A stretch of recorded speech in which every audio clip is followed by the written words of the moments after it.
I'm Kevin O'Hara for Alcohol Mastery, and today I'm going to be talking about a question I got over on the website about quitting drinking when you're still having to be around heavy drinking family and friends.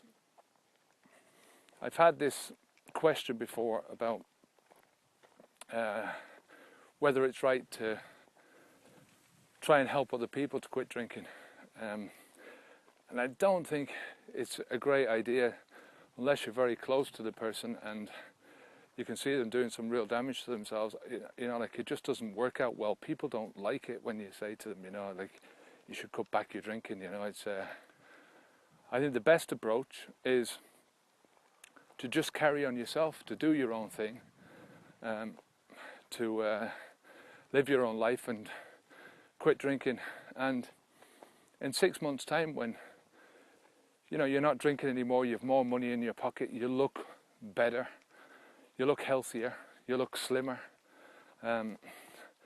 you're able to think better, and I think people will look at you then and they'll realize themselves. I can completely attest to this fact. It's what I'm seeing myself.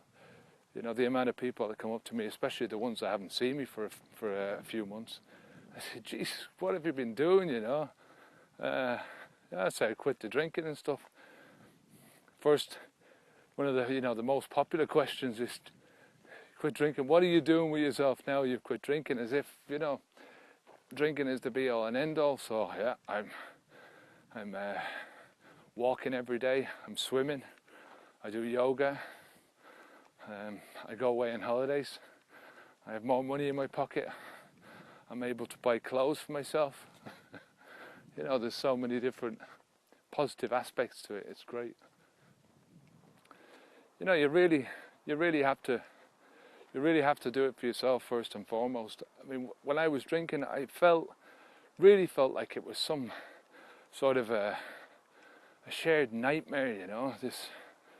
That's what it feels like sometimes, where everywhere you go, people are just drinking. No matter what you do and what situation you get into, there's drink involved. And once you drink like I did, you don't drink for the sake of the taste. You're drinking for the sake of the buzz. Then it really does get on top of you after a while. All it takes is one person in the group to wake up and say, see what's really going on, and start to change their lives.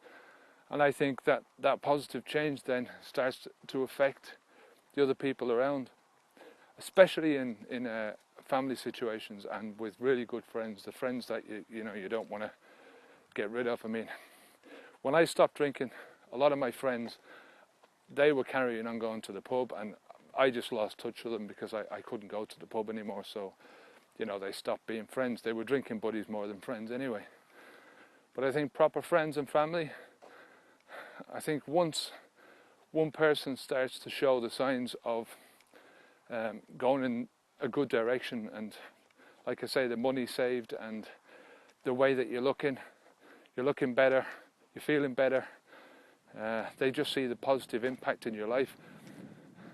And some people will start to actually visualize themselves in your position, and that's the first step. It's all that it takes for some people, just for one person to make that spark in another person's brain, and they start thinking, well,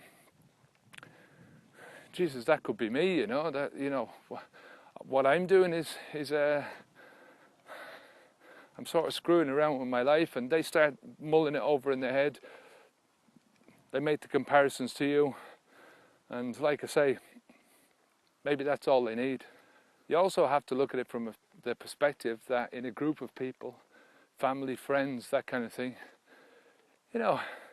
maybe everyone's thinking about it. Maybe everyone's thinking, Jesus, I wouldn't mind getting away from this drink, but nobody wants to be the first one to do it, So, again, you never know what other people are thinking.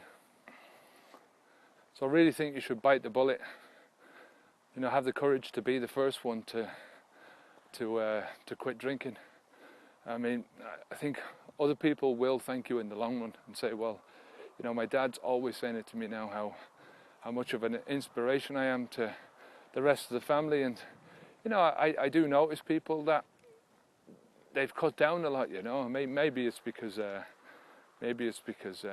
I'm not encouraging them so much anymore to drink. But you know, I know it's not practical for some people with families, but if you can, you know, try and just stay away from people for a while until you're building up the mental reserve. You've been off it for a few weeks, and you might be able to go back then with fresh mind.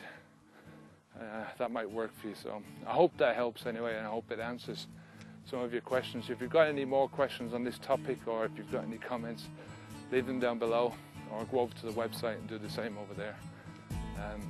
Sign up for the newsletter. It's absolutely free. Just leave your name and email address.